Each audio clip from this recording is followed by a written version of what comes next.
Hello everybody, Fishy Shorts and R2's here with a brand new video. I just wanted to give you guys an update on all of the tanks. All of the indoor tanks. So this is going to be a little bit of a longer video. Starting with these little guys, it's really hard for me to get the camera to focus as they're so far away in the tank. Oh, there we go, that's a pretty good shot. So these guys are my red jewel cichlid babies. There's around 200, there could be a little bit less. They're maybe 2 to 3 weeks old. I'll show you their parents in a little bit. So you can see there's a lot of them. They have been growing pretty well and doing pretty well. I had their parents in here with them for a little bit, but their parents weren't really eating and they started losing color a lot and starving. So I did end up moving them. This is just a little holding tank for this female betta, which I am hoping to breed with this male betta right here. And then this is the tank where I have my female goldfish, which is the mom of all the other goldfish that I have raised. Have her in there because she has some health issues.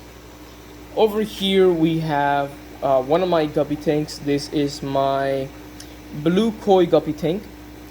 They're supposed to be one of the rarer guppy species, and that's why I wanted to breed them, but sadly they are really bad genetically. They have a lot of genetic defects. They die really young. Most of their children don't even come out with the right color genetic. Like you can see this baby right here, if the camera is actually getting it. She actually has the blue head and the blue tail, which isn't even really that blue. If the light doesn't really hit it like it's hitting it right now, it looks more like white. They only really look good from the top, where you can see the blue head pop out a lot. And that's it for them. Then over here we have my brine shrimp poultry. Not really gonna be able to see much right now because I did stir the water a little while ago so they could eat more. There was an accident with these guys. I basically like overfed them and there wasn't a lot of oxygen in the water, so they all started dying. I did manage to save a couple of adults, and what I did with the rest was that I just froze them to preserve their bodies for later on feedings. And so this is a pretty new one with a bunch of new smaller babies, and then also the old adults that managed to survive. But it looks like sadly we're not going to be able to see any of that right now, unless that my camera focuses on this one little dude down here. Yeah, you can kind of see him. It's this little dude right here, and then there's another one right there. So those little ones are the new ones. In another week or so, they should be the size of adults. Down here, we have one of my molly tanks. This one is just for females to give birth at. You can see that I have like little plastics. You can see some babies swimming right there. And the babies would just hide in these like if they were plants. I will be changing some stuff with this tank though, because as you can see, there is way too many mollies in there. And there's a lot of males. And like I said, this is just for pregnant females. So I'm going to be taking away any female that has already given birth. And I'm also going to be taking away all the males that are in there. Then over here we have my goldfish tank, which is very, very overstocked. I do a lot of water changes so that they at least have healthy water conditions and don't get sick or anything like that. But they are indeed overstocked. I am going to try and buy them. Well, not going to try and buy them. I am going to buy them a 75-gallon aquarium. I just do not have the money right now. I've been buying a lot of stuff for the fish, and there's other stuff that I gotta pay for as well. There is also a red spotted severum in there, and my Bolivian ram, because he just doesn't have anywhere to go where they won't bully him or he won't eat anything else. The red spotted severum is pretty chill with the goldfish since they're big. He doesn't really go after them. He is supposed to instead be in the 75 cichlid tank with this other red spotted severum, but he is smaller than the other cichlids in here, so they were bullying him a lot. Let me just stand this up real quick. They were bullying him a lot, and so I changed him to that other tank so that he could grow out a little bit more. And once he's done growing up, then I'll change him back into this tank, where he'll actually be able to kind of, put up a fight, and like that they won't bully him so much. Over here are my blue carpentry cichlids. This is the smaller one of the two, the female. The male is hiding down there. You can kind of see his face poking out. This is actually the mom of the red jewel cichlids. As you can see, she was so weak that they really got to her. They've just beaten her up a lot. Not sure what the male is, and she's also lost her colors completely. She is really red, just beautiful. And as you can see right now, she's just looking like a regular jewel cichlid. I am gonna change some stuff in here, so she's not gonna be there for long. I know this tank is too small for her, but it's just gonna be for the meantime. I kind of gave up on these guppies, so because their genetics are so bad, and I'm not going to waste more money on guppies to try and fix them, because I could either try and find a more hardcore line, or I could mix them in what I was thinking, Tarzan guppies, I think is what they were called. They're like full black with a blue head, so they have that blue head genetic, or Moscow guppies, so they could maybe get like a little bit more blue, have a bigger tail, see how that mix would work out. But I'm not gonna waste money on them. I'm trying to make money out of my fish, not keep wasting and investing even more. So I'm just gonna mix them with the guppies I have out in the back, and this thing is gonna be free. And I'm gonna put those jewel cichlids in there so that they can regain their strengths and heal up and not get bullied by the bigger fish. Because when you compare my blue carpentry cichlids with that poor jewel cichlid, it's a no-brainer that when they're not at their best, they're gonna get bullied a lot. They actually are getting bullied even more by the other jewel cichlids. Like this one just tried to bite it, and he managed to move away from it. My carpentry cichlids are pretty chill nowadays. And then lastly, but not least, definitely not least, is my first ever saltwater aquarium. And it is doing so good. I am so amazed by how well this is going. There have been a few hiccups down the line, and I'll tell you all about that. But first, I want you guys to get a real good look at some of the corals, like this one back here. It's not really looking as good as I hoped you guys would be able to see it. It's actually a really beautiful bright yellow color. Let me change the light to just white so you guys can see it a little bit better in here. So first of all, we have this bubble tip anemone, which is where all of the clownfish are trying to get. They do fight a little bit over it, but they have showed out a lot. I know I have too many clownfish in here, and they should have more anemones at least so that they could all pick one. I did have a second one, which ended up dying. I'll tell you guys about that in a second. I don't want to go off script though. So as you can see right there, there is a little bit of aggressiveness for the anemone. But for the most part, they're pretty chill. At night, they all cuddle up together in there. They're not constantly fighting. They don't mess with the cardinals or the shrimp at all. They're pretty chill. Now, I did have a second anemone for them.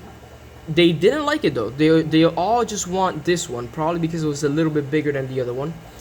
And because they didn't like it, I was like, to hell with it. I guess I'll try and split it so that I can at least have the experience of splitting the anemone. And sadly, it did go wrong. I didn't manage to cut it straight down the middle, so the part without a mouth died in less than a day. And the other one was doing fine for a couple of days. They didn't really seem too affected. But a week or two after, and it died. It probably got a bacterial infection or something. It just could not heal from the bad cut that I did, sadly. But now I have the experience, and I know that I should not do it. I'm just not... I had a really sharp blade, and I was still struggling to cut it, so... Gonna stay away from that. Probably never gonna attempt it again. Back here, you can kind of see my toadstool coral. It's really nice. It used to be on this rock, but recently it decided to just rip itself off, so I put it on that rock. Hopefully it's happier over there than where it used to be. Then over here I have this beautiful coral, which I'm still trying to show you guys, and the colors are just not coming out. It is a mushroom coral. And then back there we have my GSP, and we have another one up here. They're really close right now, so you're not gonna be able to see them, and they're just now starting to grow. They have a couple flowers going, but they're not really long or anything like that, sadly. And that's pretty much everything we have in this tank. I have had gobbies in here before, 4 in total, and they have all jumped out. So I ended up making this DIY top for the second two, and they found this little hole here, which I used to just lift that up so I can feed them and whatnot, and they jumped out of there. So literally cannot have any holes whatsoever with gobbies. I have learned my lesson. I am going to close those before I put some more in there.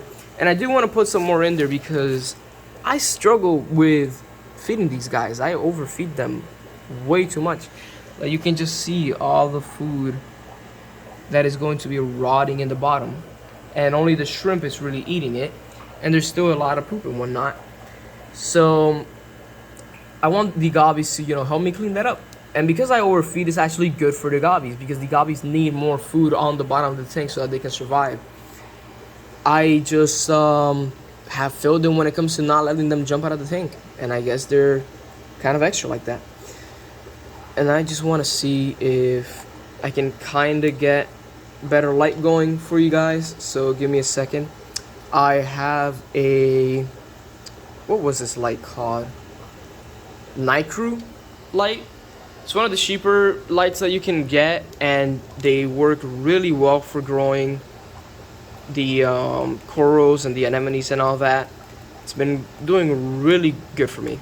Okay, I was just setting up the white light, making it go higher, so now when I do this, there's a little bit less blue light showing up, and maybe now we'll be able to get a better look at that coral. It still looks really green in the camera. I wish that you guys could see it better because it is so amazing looking. Oh, okay, so this is probably the best we're gonna be able to see it. It's a lot darker than I would have wanted, but you can kind of tell that it's yellow. So that yellow that you guys see, for me, in person, is just super phosphorescent, I think is the word. It's really bright. It's luminescent. It is really luminescent. It looks beautiful, especially when the light goes fully blue. But my phone sadly is not going to be able to pick that up for you guys. The only real issue that I'm having with this light is that because it is so bright, it is creating a lot of brown algae all over the tank, and I do have to clean that up every once in a while. So I wanted to buy a starfish. I have to do more research to make sure that just brown algae would be enough to feed it, and if it is, then I'll get one in here, and that'll hopefully, together with the gobbies and the shrimp, keep the tank looking really nice, really clean. So you can see it's pretty nice looking tank mostly, but I do need a lot more corals in here. I am thinking of putting some blue mushroom corals. Let me just grab a seat real quick, sorry about that.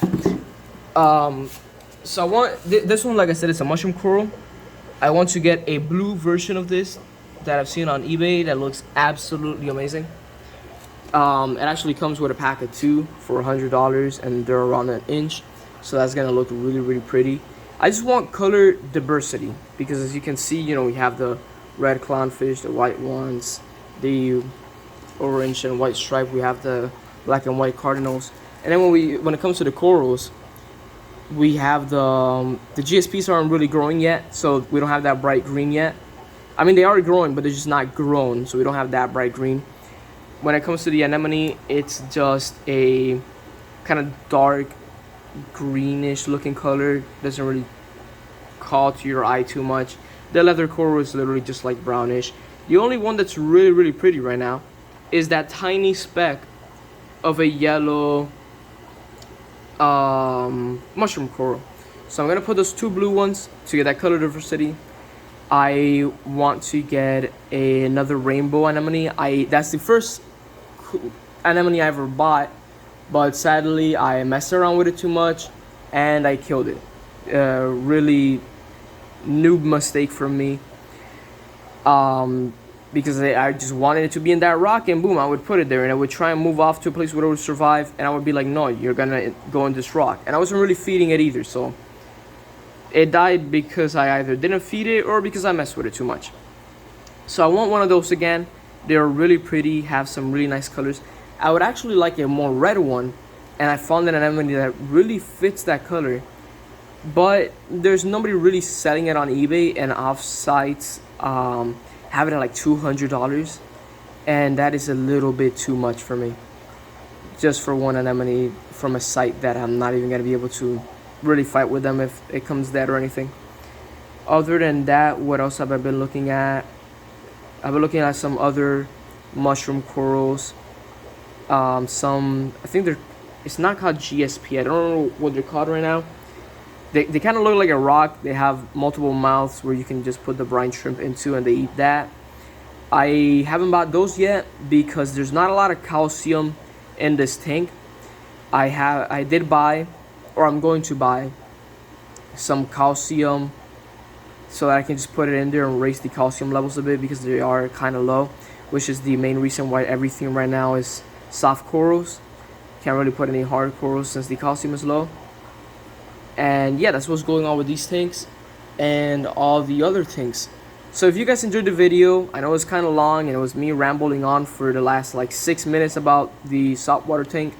Just excited about it because, like I said, it's my first ever tank. So I hope you guys enjoyed the video. If you did, please, leave a like or a comment about what you would want to watch next. And if you're new to my channel, please subscribe. I've been doing this for a little while now, and I do have a lot of videos in mind that I want to do. Main thing that I'm uploading right now is just my fish eating, and if that's not for you, I completely understand it. It's the only thing that's really getting me publicity though. So I'm kind of trying to grow my channel, and every once in a while I do a video like this, which I legitimately like doing, but it just doesn't really get that many views and that much attention. So I'm just trying to do what actually gets this channel to grow first, and then later I'll do what I actually like these videos.